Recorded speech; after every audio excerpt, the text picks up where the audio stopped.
नमस्ते साथियों, कैसे हैं आप लोग। उम्मीद करते हैं आप लोग अच्छे होंगे और मन लगाकर पढ़ाई कर रहे होंगे।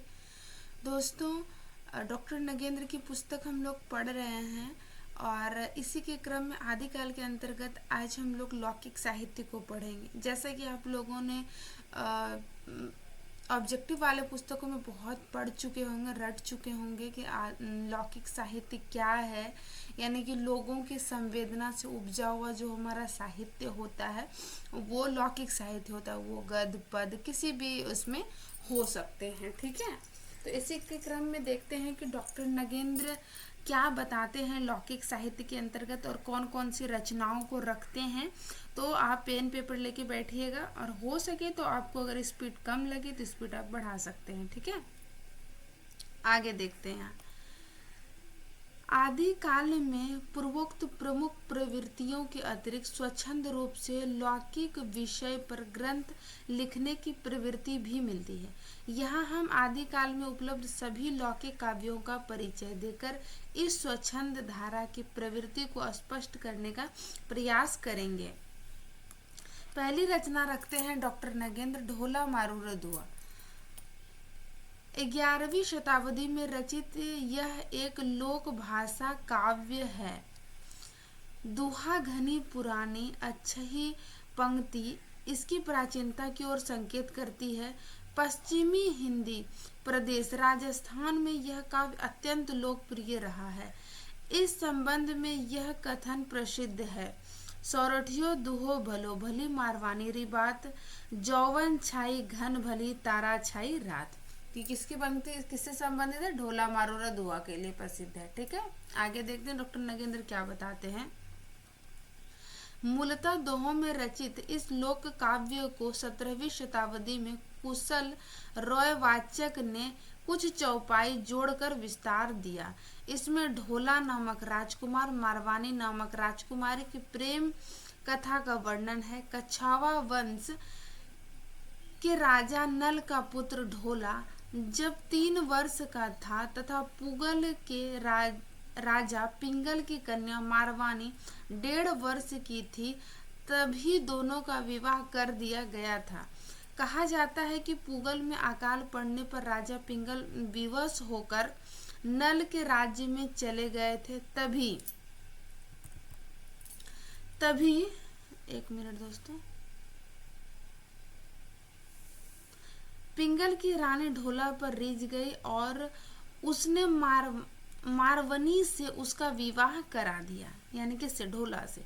जब ढोला बड़ा हुआ तब उसका दूसरा विवाह मालवा की राजकुमारी मालवनी से हो गया। तो यहाँ देख रहे हैं, एक है मारवनी और एक है मालवनी, ठीक है। इसको ध्यान दीजिएगा थोड़ा, ठीक है। आगे, इस पर मारवनी यानी कि पहली वाली वाइफ दुखी रहने लगी। उसने डढ़ियों के माध्यम से ढोला के पास अपना विरह संदेश भेजा। मालवनी यानी कि दूसरी वाली वाइफ के प्रयत्न से बहुत समय तक ढोला को वह संदेश न मिल सका, किंतु अंत में मारवनी यानी कि पहली वाली पत्नी अपने उद्देश्य में सफल हुई और दोनों का पुनर्मिलन का समय आया। तो ये इनकी कथा रही, कहानी हो, तो एक विषय हो गया आपका कि इन सारी चीजों पे इसमें लिखा गया है, ठीक है, राजा रानी के बारे में। आगे देखेंगे, यह लोक प्रसिद्ध प्रेम गाथा आदिकालीन श्रृंगार काव्य परंपरा की एक महत्वपूर्ण कड़ी है। राउर बेल के कवि रोड़ा ने प्रेम वर्णन की जो परंपरा हिंदी में आरंभ की थी उसको ढोला मारूरा दुहा की रचना से विकास की एक नई दिशा प्राप्त हुई। शुरू कहाँ से हुआ था? तो राउर बेल से शुरू हुआ था और कहाँ उसका विकास हुआ? तो ढोला मारूरा दुहा पे विकास हुआ। आगे देखेंगे इम्पोर्टेंट, ढोला मारूरा दुआ का मूल रूप दोहों में मिलता है। ये दोहे श्रृंगार रस की जो परंपरा आरंभ करते हैं वहां आगे जाकर बिहारी के काव्य में प्रतिफलित हुई है, यानी कि जो चीज आदिकाल में आपको मिला वो कहाँ रीतिकाल में जाके बिहारी के काव्य में मिलने लगा है। मारवनी के वियोग और संयोग के चित्रण इन दोहों में अधिक भावपूर्ण बन पड़े हैं, जबकि बिहारी के दोहों की नायिका के संयोग एवं वियोग चित्रों में कला पक्ष की प्रधानता है। डॉक्टर हजारी प्रसाद द्विवेदी, नरोत्तम दास स्वामी, विश्वनाथ प्रसाद मिश्र आदि विद्वानों ने इस काव्य के भाव गंभीर्य को परिष्कृत लोक रुचि का प्रतीक माना है। किसको? ढोला मारूर दुहा को लोक रीति का प्रतीक किसने माना है? लोक रुचि का प्रतीक तो हजारी प्रसाद द्विवेदी, नरोत्तम दास स्वामी और विश्वनाथ प्रसाद मिश्र ने। ठीक है, दूसरी देखते हैं रचना। यहाँ पे 2 और 3 यानी कि 2 रचना रखते हैं नगेंद्र जी। पहला है जयचंद प्रकाश, दूसरा है जय मयंक जस चंद्रिका। देखते हैं इसके बारे में क्या लिखते हैं। इन कृतियों का राठौरारी ख्यात में उल्लेख मिलता है, किंतु अभी तक ये उपलब्ध नहीं हुई है। कहा जाता है कि प्रथम कृति की रचना भट्ट केदार नामक कवि ने की थी। रामचंद्र शुक्ल के अनुसार यह एक महाकाव्य था, जिसमें महाराज जयचंद के प्रताप और पराक्रम का वर्णन था। इसी प्रकार दूसरी कृति यानी कि जय मयंक जस चंद्रिका की रचना मधुकर कवि ने 1186 ईस्वी में की थी। ये दोनों ही ग्रंथ अभी तक उपलब्ध नहीं हुई है, किंतु राठौरारी ख्यात में यह उल्लेख मिलता है कि दयाल दास ने इन्हीं ग्रंथों के आधार पर कन्नौज तक का वृतांत लिखा है। ठीक है, आगे देखते हैं दूसरी रचना।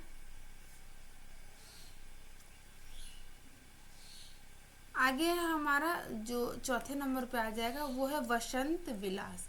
माता प्रसाद गुप्त के शब्दों में यह एक अत्यधिक सरस साहित्यिक कृति है और आधुनिक भारतीय आर्य भाषा साहित्य के आदिकाल के इतिहास में बेजोड़ है। सर्वप्रथम यह रचना हाजी मोहम्मद स्मारक ग्रंथ में सन 1952 ईस्वी में प्रकाशित हुई थी। ठीक है, श्री केशव लाल हर्षद रॉय ध्रुव इसके प्रथम संपादक थे। इन्होंने 1451 ईस्वी में हस्तलिखित प्रति के आधार पर इसका संपादन किया था। किसका? वसंत विलास का। इससे इस कृति की रचना का 1451 ईस्वी से पूर्व ही होनी चाहिए, क्योंकि देखिए प्रकाशित इतना में करवाया है इन्होंने, तो लिखा तो इसके पहले ही गया होगा ना। कोई भी चीज पहले लिखा जाएगा तभी तो उसको प्रकाशित करेगा ना जी। हाँ, आगे देखिए। डॉक्टर माता प्रसाद गुप्त ने विभिन्न प्रमाण देकर यह मत निर्धारित किया कि यह रचना अधिक से अधिक विक्रमी 14वीं शती के मध्य ईस्वी 13वीं शती की होनी चाहिए। यानी कि ये बोलते हैं कि 1451 इसका प्रकाशित हुआ ना, तो 14वीं शती विक्रम का होता है ना, विक्रम की 14वीं शती। लिखा भी जाओ बाबू। अच्छा चलिए दोस्तों, नहीं लिखाएगा ये, यहाँ पे देखिए दिया गया, इसको थोड़ा सा ध्यान दे लीजिएगा। ठीक, आगे देखिए इम्पोर्टेंट यहाँ से ये चीज इस यानी कि वसंत विलास के बारे में बोला जा रहा है। वसंत विलास के बारे में क्या बोला जा रहा है कि इस कृति में आदि काल के जनजीवन का वह सरस पक्ष उभरा है जिसे इम्पोर्टेंट, बिल्कुल ध्यान रखिएगा इसको, आचार्य रामचंद्र शुक्ल शायद तलवारों की झंझनाहट में आधिक्य के कारण नहीं सुन पाए। स्त्री पुरुष प्राकृतिक तीनों में अजस्त्र बहती मधुमत्ता का इस काव्य में जैसा चित्रण मिलता है वैसा रीतिकालीन हिंदी कवि भी नहीं कर सके हैं। यानी कि डॉक्टर नगेंद्र कहते हैं कि शुक्ल जी ने इनको नहीं रखा। होता है ना कि उन्होंने जो जिन 12 ग्रंथों के आधार पर आप लोग को पता होगा जिसमें कि आदिकाल माना है, उसके अकॉर्डिंग, तो उसमें मुख्य कारण इसका यही था कि उन्होंने इस रचना को नहीं देख पाए, वसंत विलास को, कि ये कितने ज्यादा इम्पोर्टेंट है इसको लेकर। ठीक है, यहाँ से आपका एक ये हो जाएगा। आगे अगर हम देखेंगे तो इसके कवि लिखते हैं इसमें कि इनी परी कोयली कूजई पूजई युवती मनोर विदुर वियोगिनी धूजई पूजई मयन किशोर। ठीक है, तो ये पंक्ति किसकी है? ये वसंत विलास की है। ठीक है जी, आगे देखते हैं।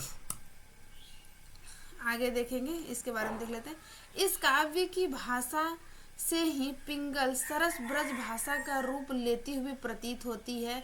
इस उस अलंकारिकता की गहरी छाया भी यहीं से मिलने लगती है जिसका रीतिकाल तक पूर्ण विकास हुआ। आगे देखेंगे अमीर खुसरो के बारे में दिए गए हैं खुसरो की पहेली, जो हमारे आ जाएंगे 5वें नंबर पे रखते हैं डॉक्टर नगेन। खुसरो की पहेलियाँ। आचार्य रामचंद्र शुक्ल के अनुसार अमीर खुसरो 1555 से 1324 ने, यानी कि इनका समय हो गया ये, 1283 ईस्वी के लगभग रचना आरंभ की थी। उनका जन्म एटा के पटियाली गांव में हुआ था। कहा जाता है कि वे बड़े ही विनोदी सहृदयी व्यक्ति थे। जनजीवन के साथ घुल मिलकर काव्य रचना करने वाले कवियों में खुसरो का महत्वपूर्ण स्थान है। उन्होंने जनता के मनोरंजन के लिए पहेलियां, मुकरियां लिखी। आदि काल में खड़ी बोली को काव्य की भाषा बनाने वाले वे पहले कवि हैं। उनके द्वारा रचित ग्रंथों की संख्या 100 बताई जाती है, लेकिन है कितने उपलब्ध में, तो 20-21 से उपलब्ध है, जिसमें प्रमुख रूप से आ जाएंगे आपके खालिक वारी, पहेलियां, मुकरियां, दो सुखने, गजल आदि इनमें से अधिक प्रसिद्ध है। ठीक है, तो ये हमारा इम्पोर्टेंट रहा। इनके देख लेते हैं, इन्होंने आदिकाल के अंतर्गत किस तरह की बोली का प्रयोग किया, शब्दों का प्रयोग किया, वो देखते हैं।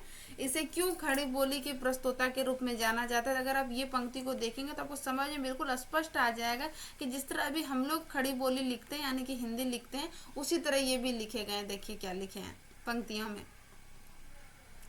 कि तरवर से एक तिरिया उतरी, उनने बहुत रिझाया, बाप का उसने नाम जो पूछा, आधा नाम बताया, आधा नाम पिता पर प्यारा, बूझ पहेली मेरी, अमीर खुसरो यों कहे, अपने नाम न बोली नी बोली। तो अब ये पंक्ति ये बुझा, मतलब कि एक बुझा रहा है, एक पहेली, इसका अर्थ होगा निबोली। ठीक है, तो मतलब निबोली के बारे में ये कहे गए हैं। लेकिन एक चीज़ यहाँ पे ये देखने के लिए स्पष्ट है कि ये पहेली इम्पोर्टेंट हो या नहीं हो, हम इस शब्द को देख के समझ सकते हैं कि कितने स्पष्ट रूप से चीज़ों को समझ में आ रहे हैं हमारे, लिखे हैं जो इन्होंने। ठीक है, तो ये मैंने यहाँ पे इम्पोर्टेंट जो था आदिकाल के अंतर्गत लौकिक साहित्य को मैंने इस क्लासेस में करवाने का कोशिश किया है। उम्मीद है ये आपके नॉलेज के लिए, जो आप बार बार ऑब्जेक्टिव चीज़ों को रटते हैं, वहाँ से इन चीज़ों का आपका ये कंप्लीट हो जाएगा। हाँ बिल्कुल। हाँ, नेक्स्ट जो हमारी क्लासेस होंगी वो हो जाएगा आपका आदिकालीन गद्य साहित्य को देखेंगे। इसमें राउर बेल आ जाएंगे, और भी जो हमारे उक्ति व्यक्ति प्रकरण, वर्ण रत्नाकर, वो छोटी सी होंगे, 2 पेजेस का है, तो मैं उसको एक अलग क्लासेस बना दूंगी। उम्मीद है ये क्लासेस यूजफुल रहेंगे। तो मिलते हैं नेक्स्ट क्लासेस में, तब तक के लिए अपना ध्यान रखें, अच्छे से पढ़ें।